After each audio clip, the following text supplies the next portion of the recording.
showing off their incredible size, speed, power, and complex learning abilities. These behaviors keep our whales active and engaged. SeaWorld's killer whales have inspired generations all over the world, and we are excited to share their story with you today. Killer whales are the ocean's top predator. They use cooperation and communication, not just size and strength, to take their place at the top of the ocean's food web. At the bottom are small animals, like krill. At the top, the apex predator, the killer whale.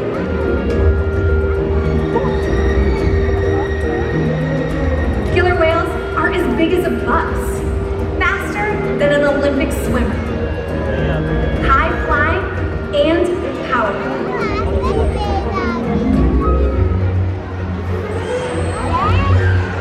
We're going to see all of that and more. These behaviors contribute to an environment that is full of enrichment. We spend days, weeks, months, and years building relationships with our whales. This creates trust, and that allows us to do some amazing things. For example, when you visit the doctor, you present your arm to draw blood, or step on the scale to see how much you weigh. It's much the same with our whales. Today, we'll see the whales moving together in unison. These synchronized behaviors strengthen social bonds and enable them to problem solve as a group. Working together as a team makes them the ocean's top predator. Scientifically known as Orca, commonly referred to as killer whales. Here at SeaWorld, we like to call them Katina, Nalani, Malia, Trua, and Makayo, our killer whale family. Makayo is the youngest whale at just 11 years old, and the oldest is Makayo's mother, Katina, who this year celebrated her 46th birthday. Katina is also the matriarch, or the leader of our pod. Now here at SeaWorld, our training techniques create language between us and the whales. It's a language of learning through positive reinforcement, encouragement, commitment, and care. Through these techniques and our relationships, the whales learn to trust us. They even learn to take an active role in their very own health and well-being.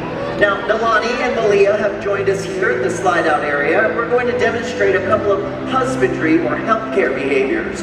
One of the first that we train is a position in which we would ask for a voluntary blood sample. As you can see, the whales have been asked to roll ventral or upside down and present their tail flukes.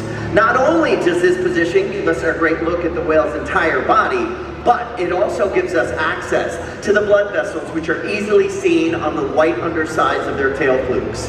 Our veterinarians collect a blood sample at least once a month, and the whales are trained to remain calm and relaxed throughout the procedure. Now, if you watch us as trainers, we're always rubbing down the whales, sometimes on their backs, sometimes on their bellies, sometimes on their flippers or their flukes. The whales have very sensitive skin, and this is just one way we can reward them for remaining calm throughout procedures like this, and it's also a really cool way for us to strengthen our relationships with the whales. Blood samples are just one way we can make sure the whales are staying healthy. Another important diagnostic is weighing the whales. We are able to do that by simply asking them to slide their bodies up and out of the water, but onto a giant killer whale-sized scale that we have in one of our adjacent pools. Now, you'll notice that the portion of their body from their dorsal fin to their tail flukes is in the water right now.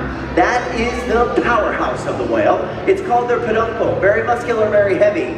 If we were to weigh the girls with their peduncle still in the water, we would not be weighing the whole whale. So we simply ask them to raise it up and out of the water.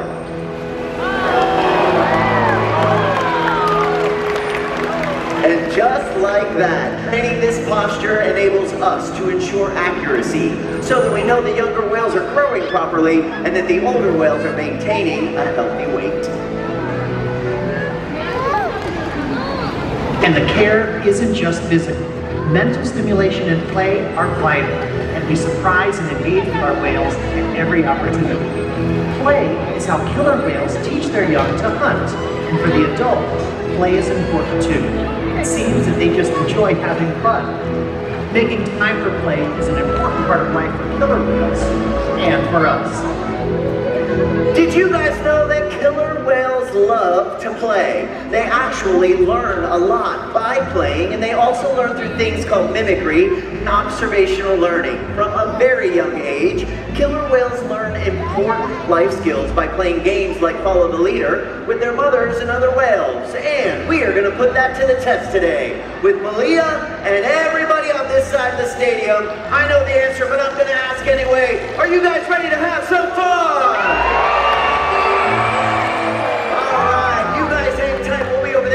This side, if you would like to participate, stay right where you are. Just stand up.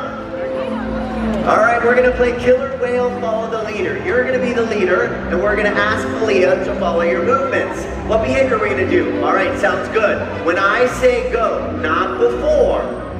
When I say go, you're going to put 2 hands in the air and wave your hands when I say go. All right, Malia's watching. Ready, team? Go. Hands in the air. Big wave, big wave. She's got it! Nicely done, everyone. As you can see, she was watching very close. Killer whales are very curious animals, and we often see them jumping completely out of the water to get a better look around. And I think Katina is going to show that off with a jump we call a spy hop. Right here, front and center, she's going to be coming up, and when she does, let's give her a great big cheer. 46 years old, still flying high. All right, Jackie and Nalani will run this side. I think we've got something even bigger planned. All right, I think we're gonna do a jump. Jackie's teaching her team the signal for a breach. Here we go. Perfect. When she says go, 1, 2, 3, go. Nice breach signal, everyone. Now, like a spy hop, killer whales will breach to get a better look around, but more often than not, they breach to show off. Folks, give it up for the whales and our awesome volunteers. As you can see, killer whales are amazing athletes, and they can eat several hundred pounds of food every day. In the wild, killer whale diets vary depending on where they live and time of year. Unfortunately, overfishing, pollution, and other factors are having a serious impact on some killer whale populations. Killer whales are impressive animals, and it's pretty obvious why they're the top predator in the ocean. That means killer whales are invincible, right?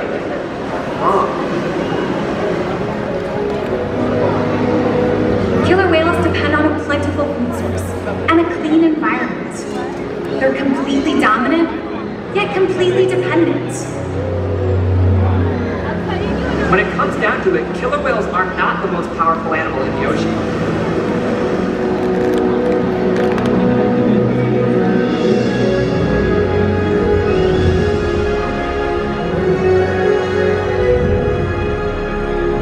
Their future depends on you. Through your actions. Through the choices we all make. We hold the future of killer whales and the oceans in our hands. Killer whales continue to surprise and amaze us.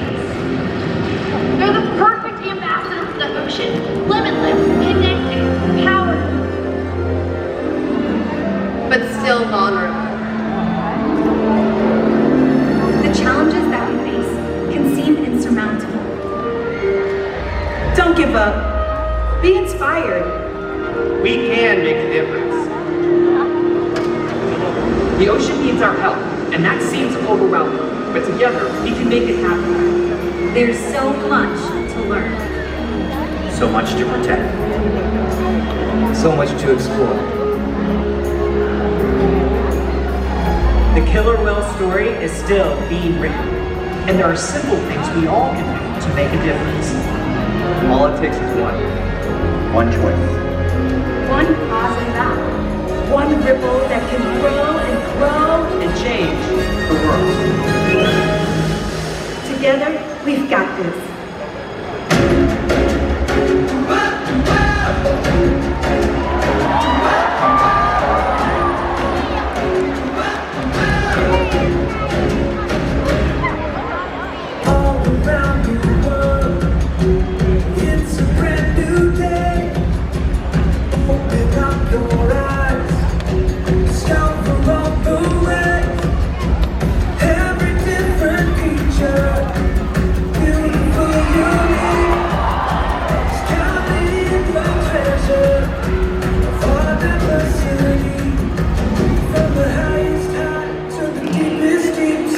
Mystery.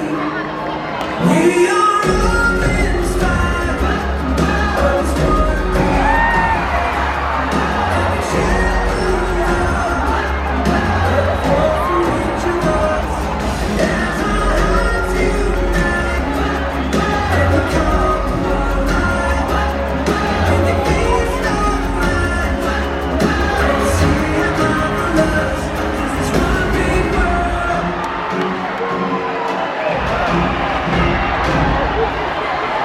Let's take a journey, explore the great unknown, wonder at creation, everywhere we go.